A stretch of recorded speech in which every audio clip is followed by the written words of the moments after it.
우리 함께 은혜 받으실 하나님의 말씀 살펴보겠습니다. 오늘 보실 하나님의 말씀은 요한 1서 3장 1절 말씀 되겠습니다. 요한 1서 3장 1절입니다. 신약 성경 390면을 찾아주시면 감사하겠습니다. 요한 1서 3장 1절 말씀 되겠습니다.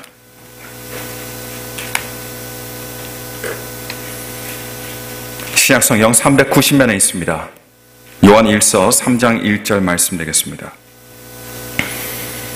자, 다 찾으신 줄 믿고 제가 봉독해 드리겠습니다.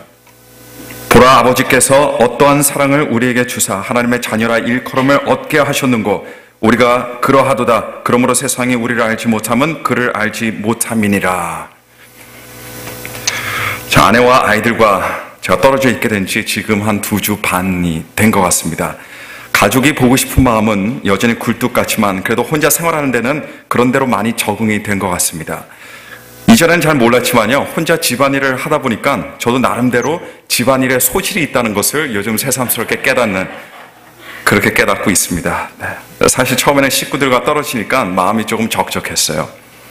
평소 집에는 언제나 아이들이 떠들고 뛰노는 소음으로 가득했고 부엌에는 늘 아내가 부산하게 일을 했는데 지금은 그런 모습들을 볼 수도 없고 그런 소리들을 들을 수가 없습니다.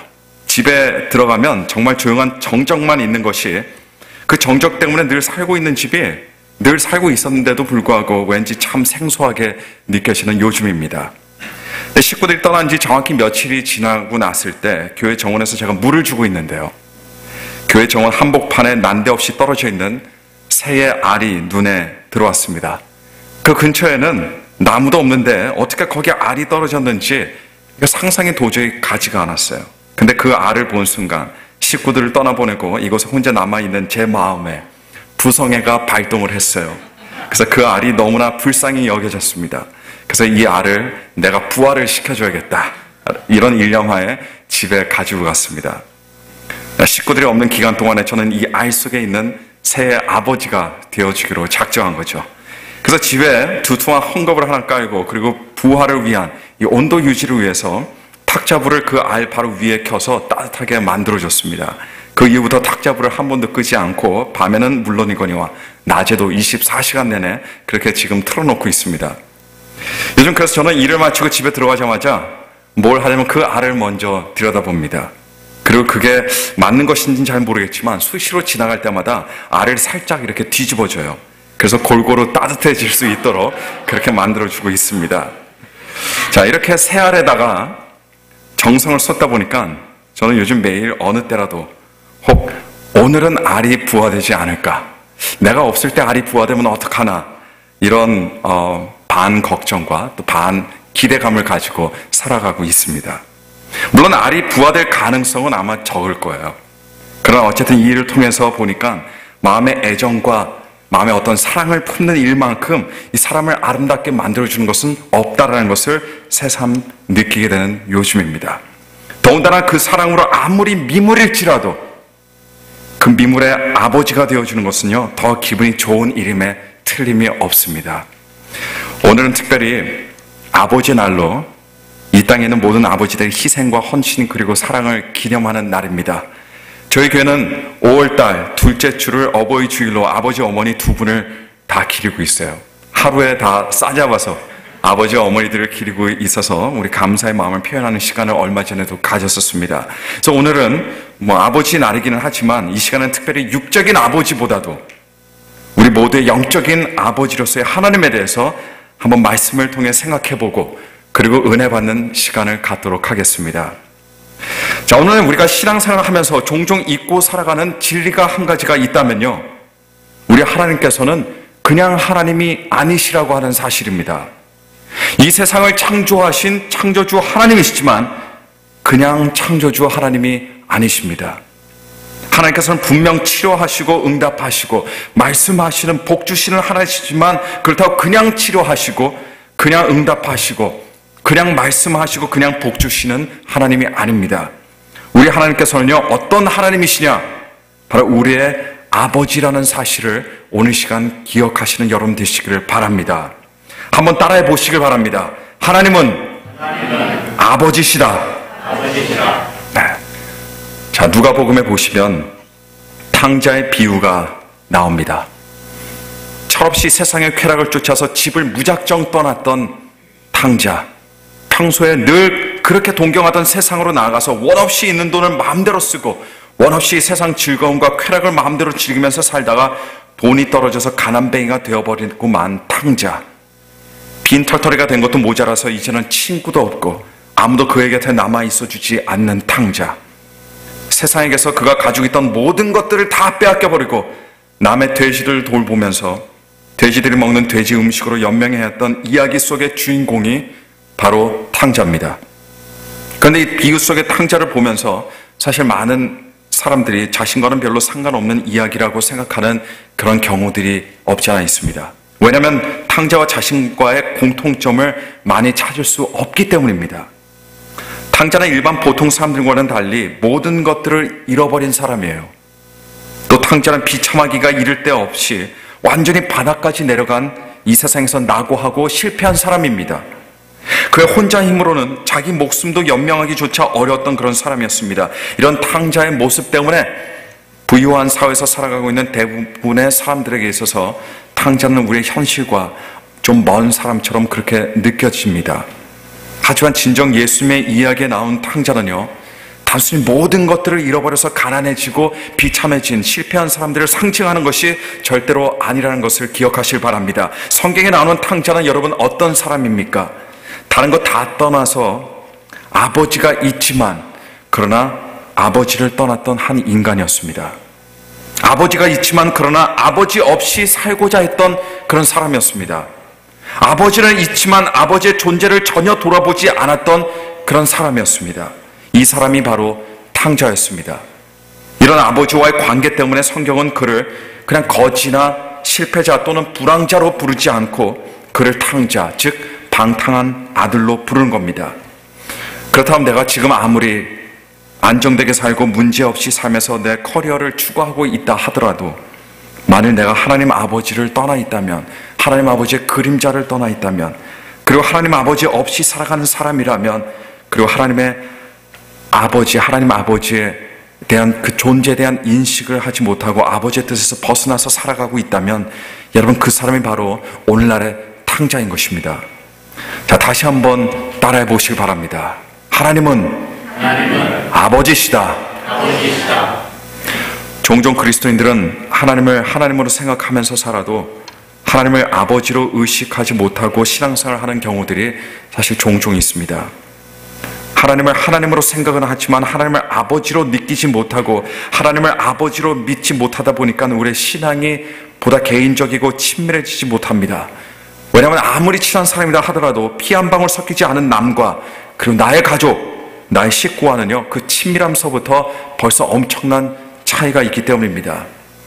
그리고 하나님을 아버지로 생각하지 않으니 그만큼 하나님의 마음과 하나님의 뜻을 이해할 수가 없습니다. 왜냐하면 하나님의 마음과 하나님의 뜻은 다른 남이나 타인의 마음이나 뜻이 아닙니다. 바로 아버지로서의 마음과 아버지로서의 뜻이기 때문입니다. 제가 어릴 적에 저희 아버지는요, 로켓을 많이 태워주셨습니다. 이렇게 하늘로 저를 붕 이렇게 던지고서는 그리고 저를 다시 받아주시는 그런 놀이예요. 저는 일명 그것을 로켓 놀이라고 불렀습니다. 아버지께서 그런 놀이를 많이 해주셨던 이유는 무엇보다도 제가 그것을 무척이나 즐겼기 때문이었습니다. 그리고 제가 그 놀이를 즐길 수 있었던 이유는 아버지가 제가 내려올 때 저를 붙잡아 주실 것이라는 흔들리지 않는 확신과 그 믿음 때문에 오는 그 평안이 있었기 때문에 그 놀이를 즐길 수 있었다고 하는 사실입니다. 하나님께서 우리들에게 주시는 평안은 여러분 어떤 평안입니까? 남이 주는 평안이 아닙니다. 어떤 선생님이 주는 평안이 아닙니다. 이웃집 아저씨가 주는 평안이 아닙니다. 회사의 사장이 주는 평안이 아닙니다. 아버지로서 어린 자녀에게 주시는 그런 평안입니다. 하나님께서 우리들에게 주시는 기쁨도 그 사랑도 언제 어떻게 빼앗길지 모르는 그런 기쁨과 사랑이 아닙니다. 그것들은 결코 변치 않는 아버지가 어린 자녀에게 주시는 그런 기쁨과 사랑이라는 것을 여러분 믿으시길 바랍니다. 구약 성경을 보시게 되면 하나님을 아버지로 표현한 부분이 단 14번 등장하고 있다고 합니다. 여러분 그 두꺼운 39권이나 되는 구약 성경에서 하나님을 아버지로 표현한 부분이 단 14번이라고 한다면요, 그건 정말로 적은 숫자예요. 더군다나 그나마 구약성경에서 하나님을 아버지라고 호칭할 때도 보면 언제나 이스라엘 민족처럼 어떤 집단적인 개념을 전제로 가지고 사용되었지, 친밀한 개인적인 관계에서 단 한 번도 개인이 누구도 하나님을 아버지라고 표현한 적은 없습니다. 심지어 아브라함이나 모세처럼 그토록 하나님과 가까웠던 사람들조차도 하나님을 하나님이라고 불렀지 내 아버지라고 그렇게 표현한 적은 단 한 번도 없습니다. 구약의 사람들에게 있어서 하나님은 어떤 분이셨습니까? 하나님은 하나님이셨죠. 그러나 그들에게 있어서 아버지는 아니었던 것 같습니다. 그들은 하나님을 아버지로 의식하지 못했고, 따라서 그들은 아버지와 자녀로서의 관계를 만들지 못했다고 하는 사실입니다. 미국의 사회 문제와 미국인들의 가치를 연구하는 사람들 중에 한 사람인 데이븐 블랭켄홀이라고 하는 사람이 있습니다. 근데 어떤 한 책에서 이 사람이 지금 미국 사회는 아버지가 없는 사회라고 노골적으로 꼬집어서 그렇게 비판을 했습니다. 왜 오늘날 미국 사회가 아버지가 없는 사회일까요?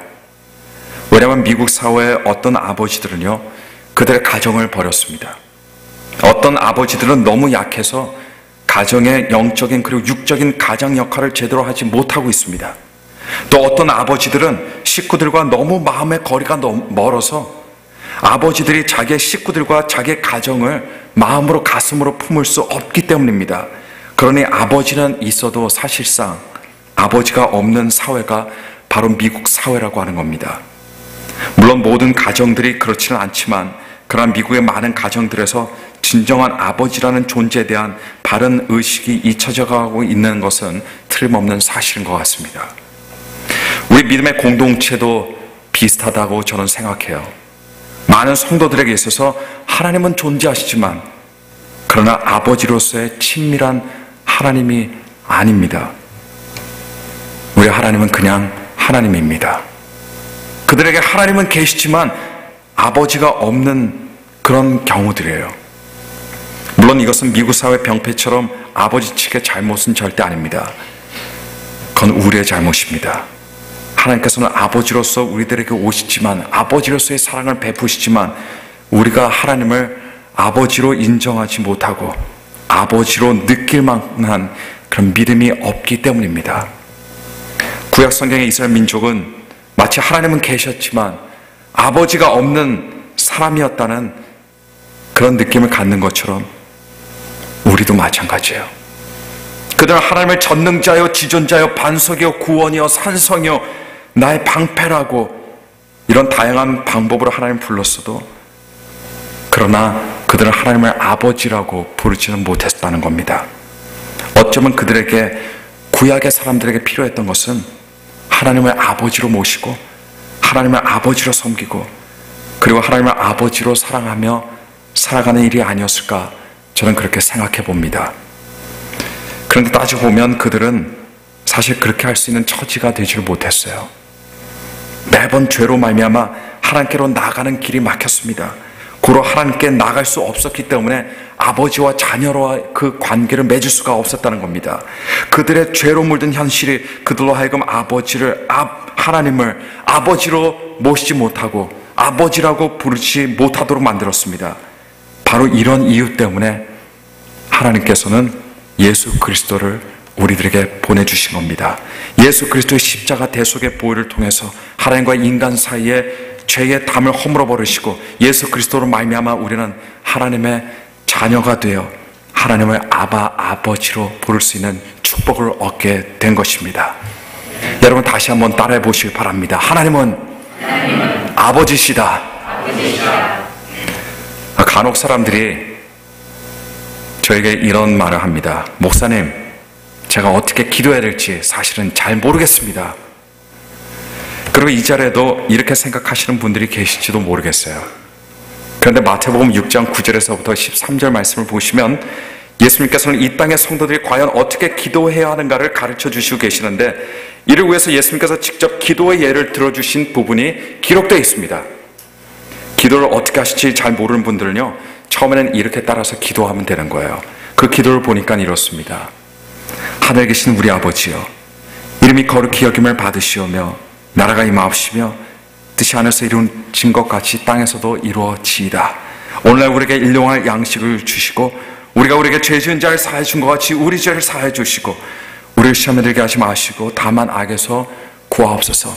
나라와 권사와 영광이 아버지께 영원히 있사옵나이다. 아멘. 그런데 이 기도문을 보시게 되면요, 이렇게 기도하라고 하신 예수님의 기도의 시작이 어떻게 되고 있습니까? 하늘에 계신 우리 아버지여라고 이렇게 시작하고 있습니다.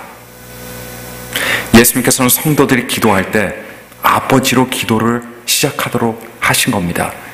그리고 그 기도의 마지막도 보니까 아버지로 끝나고 있어요. 아버지를 부르면서 끝을 맺습니다. 이 말은요, 우리의 올바른 기도 또한 하나님을 아버지로 인정하고 아버지로 받아들인 것서부터 시작이 되고 끝이 되어야 된다는 것을 우리에게 가르쳐주고 있다고 하는 사실입니다. 예수 그리스도의 십자가 사건 이후에 누구든 예수님을 믿는 사람들은 양자의 영을 얻게 되고 누구나가 하나님을 아버지로 모시면서 살아갈 수 있게 되는 겁니다. 우리와 하나님과의 관계는 사랑하는 아버지와 사랑하는 자녀와의 관계가 되어야지만 그것이 건강한 관계가 되는 거예요. 그리고 그런 친밀한 관계 속에서 우리는 하나님의 마음과 하나님의 뜻을 더 잘 이해할 수 있게 된다는 것을 여러분 믿으시기를 축원합니다. 과거 어느 한때에 대한민국의 경기도 광주에 사는 어느 한 분이 쓴 아빠의 유품이라는 에세이를 제가 우연히 접하게 되었습니다. 잠깐 그 에세이를 소개해 드리도록 하겠습니다. 2009년 3월에 아버지의 배가 임산부처럼 부풀어 올랐습니다. 많이 먹는 것도 아닌데 왜 배가 점점 부풀어 오를까? 아버지는 의아해 하셨습니다. 그로 인해 곧 병원에 가서 진료를 받았는데 B형 간염이 진행되어 간경화로 복수가 찼던 것입니다. 의사에게 앞으로 1년 정도 살 수 있다는 시한부 인생을 선고받고서 우리 가족은 할 말을 잃고 그저 눈물만 흘렸습니다. 내 동생은 당장 자기 간을 이식하겠다고 나섰습니다. 하지만 아버지의 몸은 이식 수술을 받을 상태가 아니었습니다. 그때 나는 둘째를 임신한 몸으로 어머니와 함께 아버지의 병간호를 하느라고 무척 힘들었습니다. 하루는 아버지가 손녀딸이 보고 싶다고 퇴원해서 집에 오셨습니다. 아버지는 서랍을 정리하고 화분에 물을 주셨는데 그렇게 거동하시는 모습을 보면서 괜찮아지셨나 이렇게 생각했습니다. 그런데 그 일이 힘들었던지 아버지는 그 일 하신 이후에 식사도 못 하시고 계속 끙끙거리시면서 누워 계시기만 하셨습니다. 속상한 나머지 아버지에게 짜증 섞인 목소리로 이렇게 말했습니다. 몸이 안 좋은데 뭐하러 손을 대고 일을 하시면서 힘들어하세요? 아프면 얘기하세요. 병원 가셔야죠.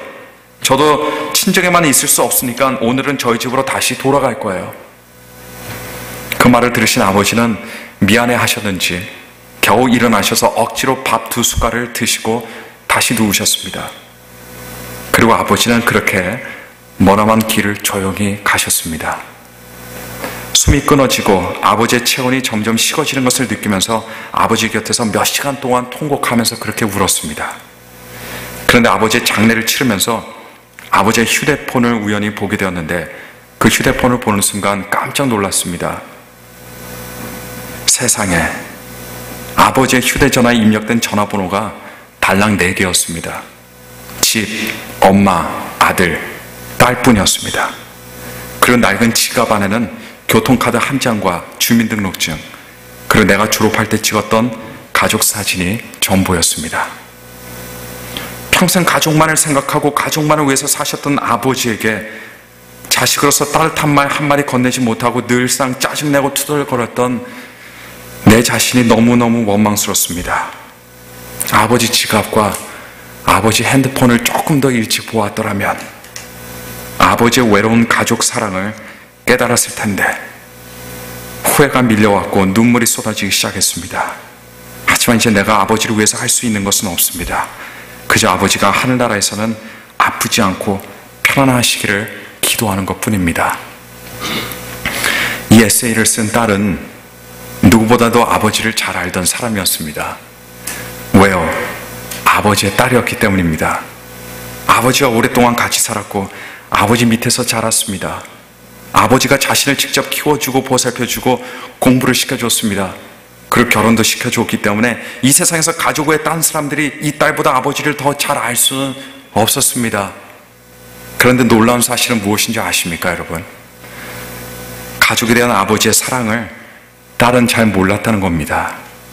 누구보다 아버지에 대해서 잘 알아야 하는 사람이, 그야말로 아버지의 모든 것을 안다고 생각했던 그 딸이 아버지가 돌아가시고 나서 아버지의 핸드폰을 보고 아버지의 지갑을 보고 정작 그때 아버지의 사랑을 깨닫고는 눈물을 흘리고 통곡하며 울었다고 하는 그런 이야기입니다. 그렇다면 여러분들께서는 하나님 아버지의 그 마음을, 그 눈물의 사랑을 얼마나 잘 아십니까? 에세이를 쓴 돌아가신 아버지의 딸의 경우는 아버지의 핸드폰과 지갑을 보고 아버지의 가족 사랑을 알았다면, 우리는 하나님께서 우리를 위해서 하신 일들을 통해서 아버지의 마음과 우리 하나님 아버지의 사랑을 알 수가 있습니다. 우리를 향한, 저와 여러분들을 향한 하나님 아버지의 사랑의 크기는요, 바로 예수님의 십자가를 보면 그 크기와 넓이와 높이와 깊이를 알 수가 있습니다. 하나님께서는 당신께서 사랑하시는 당신의 독생자 아들이신 예수 그리스도를 이 땅에 보내주셔서 그 모질고 험악한 십자가에 처참하게 죽으시기까지 그 정도로 우리를 사랑하셨습니다. 물론 그 십자가에서 죽으신 분은 예수 그리스도만 죽으신 것이 아니에요. 아들을 십자가에 달려 돌아가게 한 아버지 또한 그 십자가에 달려 돌아가셨습니다. 만약 우리를 향한 하나님의 사랑이 그냥 피조물에 대한 사랑이었다면, 그저 애착 정도였다면, 타인에 대한 배려 정도였다면, 하나님께서는 절대로 독생자 아들을 이 땅에 보내지 않으셨을 것이고 우리를 영생을 얻는 구원을 얻을 수가 없었을 것입니다. 여러분, 아버지의 사랑이 어떤 사랑입니까? 자기의 살과 뼈를 도려내서라도 자식에 주는 것이, 이것이 진정한 참된 아버지의 사랑입니다. 일평생 자식을 위해서 헌신하는 것이, 이것이 아버지의 사랑입니다. 하나님께서는 우리들을 향하여 바로 이런 사랑을 가지고 계셨다는 것을, 지금도 가지고 계시다는 것을, 앞으로도 그 사랑을 가지고 계실 것이라는 것을 믿으시기를 바랍니다. 사도 요한은 요한일서 3장 1절에 보라, 아버지께서 어떠한 사랑을 우리에게 주사 하나님의 자녀라 일컬음을 얻게 하셨는고, 여러분 이렇게 말하고 있습니다. 만약에 하나님께서 핸드폰이 있으셨다면 그 핸드폰에는 다른 것 하나 없이 오직 저와 여러분들의 번호만 저장되어 있을 겁니다. 만약에 하나님께서 지갑이 있으셨다면 그 지갑에는요, 저와 여러분들의 사진만이 들어있을 것입니다. 하나님께서는 우리들을 사랑하시는 아버지가 되십니다. 우리는 비록 어리석기 짝이 없어서 하나님 아버지의 사랑을 잘 깨닫지 못하지만, 그래서 하나님 아버지를 생각하지 않고 살아가고 오직 우리 인생만 가지고 생각하고 우리의 인생의 문제들만 생각하고 우리의 행복과 우리 잘 되는 것만 생각하며 살아가시지만, 그러나 하나님은 우리만 생각하시며 살아가신다는 것을 오늘 다시 한번 기억하시기를 바랍니다. 하나님께서는 이 세상에 우리를 그 어떤 것과도 바꾸지 않으실 그런 아버지십니다. 그리고 우리를 결코 포기하지 않으실, 우리를 사랑하시는 아버지가 되신다는 것을 다시 한번 깨달으시는 오늘 이 시간 되기를 간절히 축원합니다. 오늘 아버지 날에 우리는 두 가지 것을 인정할 수 있어야 됩니다. 하나는 우리 하나님의 아버지 되심과, 두 번째는 자식을 둔 이 땅의 모든 육신의 아버지들이 우리 하나님 아버지의 본을 받아서 사랑과 인내와 헌신으로 영적인 가정을 세우고 또 영적인 가정을 지키는 참된 육신의 아버지들이 되어야 된다는 것을, 그 길이 바로 하나님을 본받는 길이라는 것을, 예수 그리스도의 뒤를 따르는 길이라는 것을 우리는 인정하는 귀한 하루가 되기를 간절히 축원합니다. 우리 함께 고개 숙여서 기도하시겠습니다. 기도하실 때 하나님, 우리 아버지가 되어주시니 감사합니다. 그 아버지의 사랑을 모르며 살았던 우리들을 용서하시고 다시 한번 자녀로서, 아들로서, 딸로서 아버지 앞에 나가기를 원합니다. 우리를 받아주시고 우리를 품에 품어주옵소서. 우리를 용서하시고 우리가 참된 하나님의 진리의 자녀로 살아갈 수 있는 힘과 능력과 지혜와 마음을 허락하여 주옵소서. 우리 함께 통성으로 합심으로 다 함께 주님을 부르면서 기도하도록 하겠습니다. 다 함께 기도하시겠습니다. 거룩하시며 전능하신 하나님, 저희들 하나님의 아버지로 부를 수 있도록 주여 양자의 영을 허락하시고 하나님의 자녀로서 살아갈 수 있도록 인도하시니 감사합니다. 오늘 시간 하나님의 사랑을 깨달아 알 수 있도록 축복하시고 아버지 앞에 다시 한번 나아갈 수 있는 하나님의 귀한 자녀를 될 수 있도록 은총 베풀어 주시옵소서. 우리의 모든 것 다 내어드리고 하나님 주님의 사랑의 품 안에, 아버지의 사랑의 품 안에 품길 수 있는 귀한 시간 될 수 있도록 도와주옵소서. 우리를 사랑하시는 그 사랑으로 하나님 우리가 매일 살아간다는 것을 기억하게 하시고 하나님 아버지의 이름을 부르며 아버지의 사랑을 기억하며 아버지의 사랑 안에서 주님께서 주시는 평강과 거룩함과 기쁨을 가지고 살아갈 수 있는 우리 모두가 될 수 있도록 도와주옵소서. 비록 부족하고 연약하고 탕자 같은 자식들일지라도 날마다 그러나 주님을 부르며 하나님을 아버지로 인정하며 모시며 살아가는 하나님의 귀한 축복된 자녀들이 다 될 수 있도록 오늘 시간 우리의 마음 복 주시고